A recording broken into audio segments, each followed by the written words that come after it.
Hi, everyone. So this is Ruchi and Rob. I'm here for the Rob and Ruchi show. Thanks for joining us again. How's the week been, Rob? Oh, it's been some week. It's been a great week, and it's Friday. It is Friday. It's a nice day, I think, to end the week with some talk about business acumen.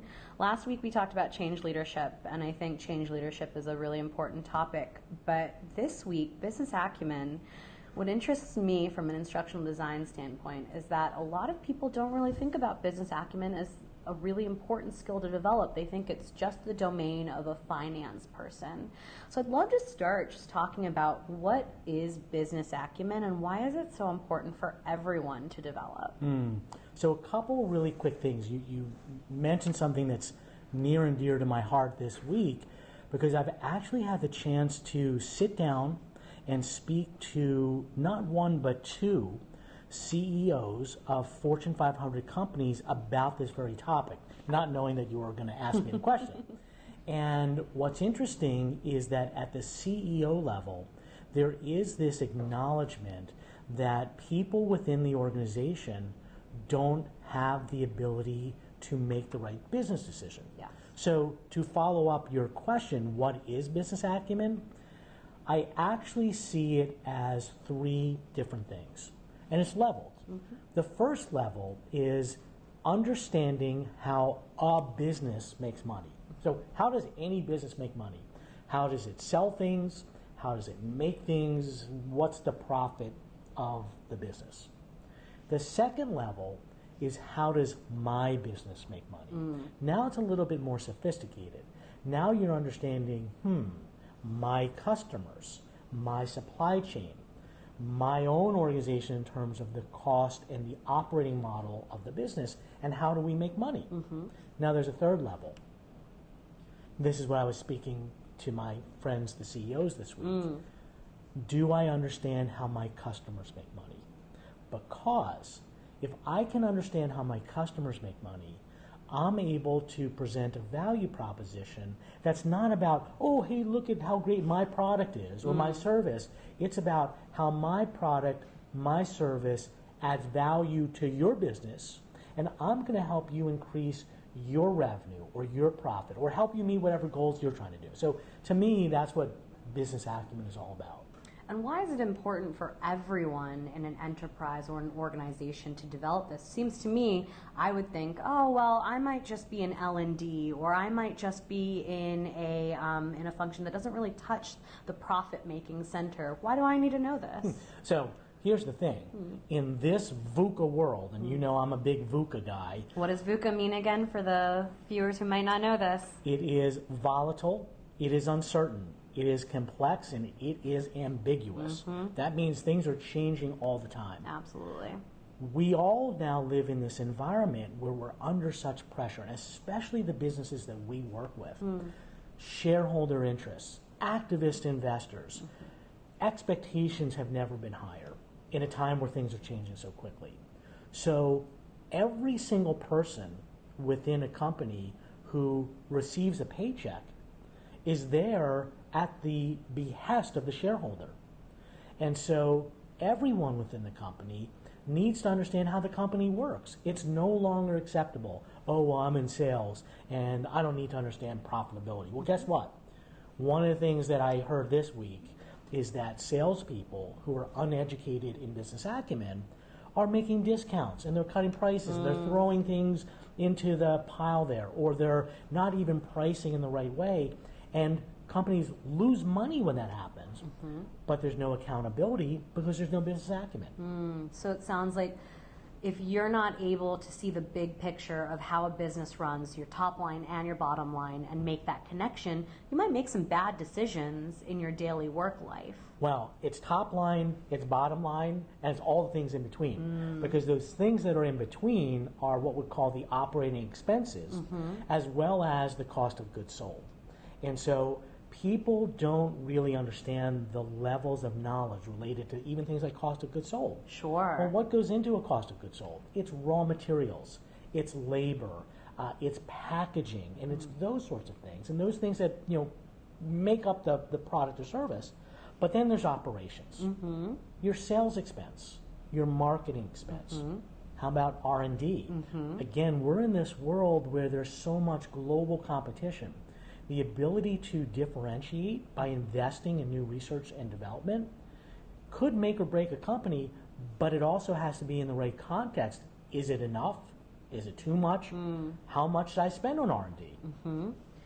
So that's interesting, because I think a lot of times when we're trying to develop someone's business acumen, you think solely in terms of finance. It's all about numbers. It's about understanding the P&L and other financial statements.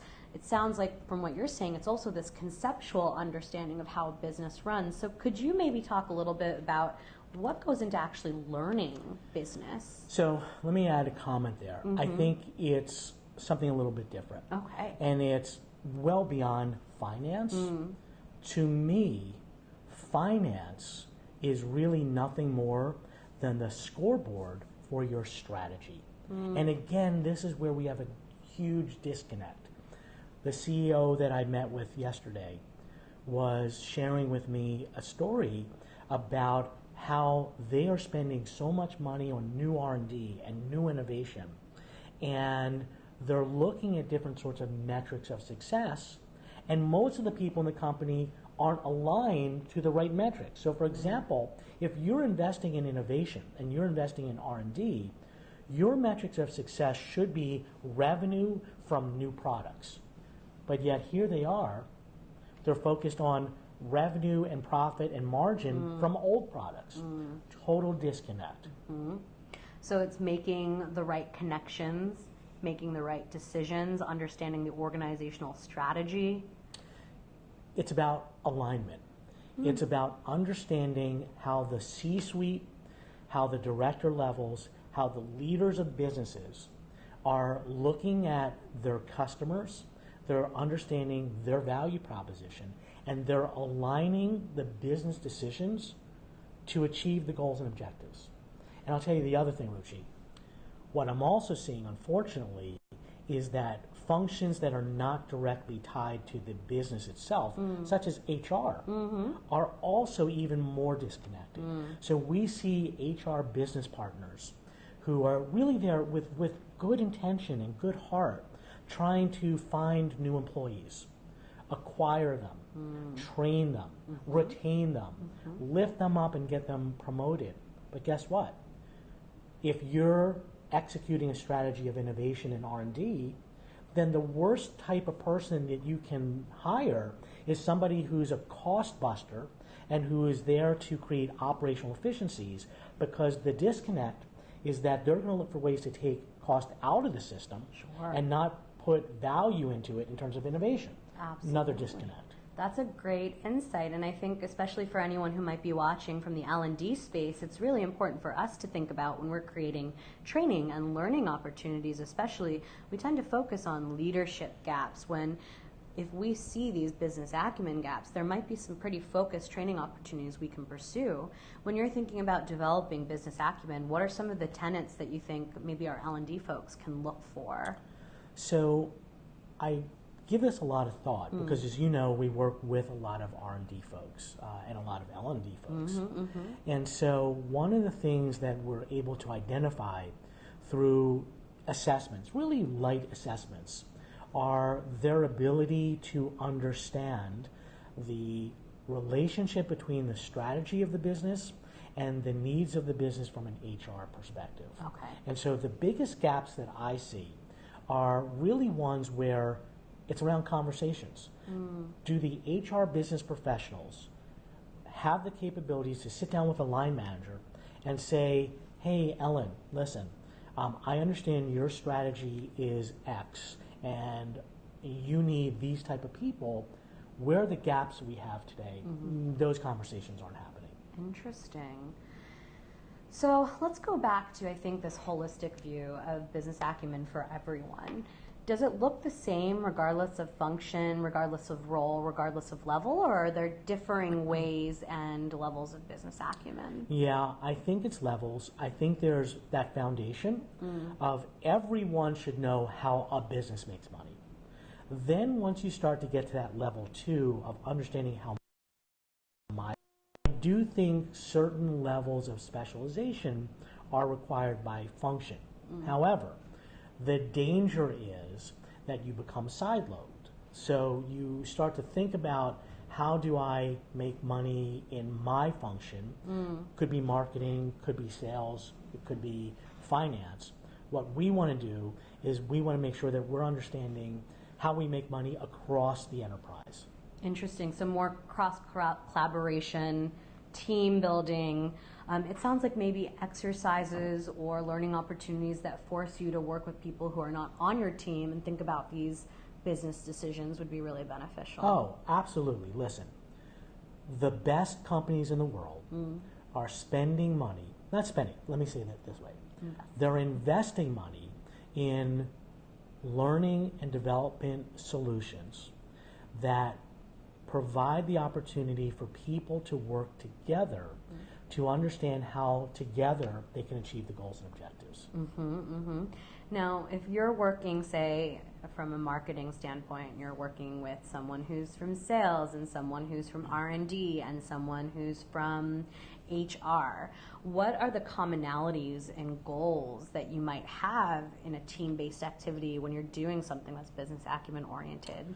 Great question. So think for a moment what you just asked me.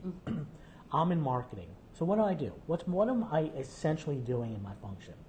I am creating awareness for my company so that my company can then sell to our customers products and services.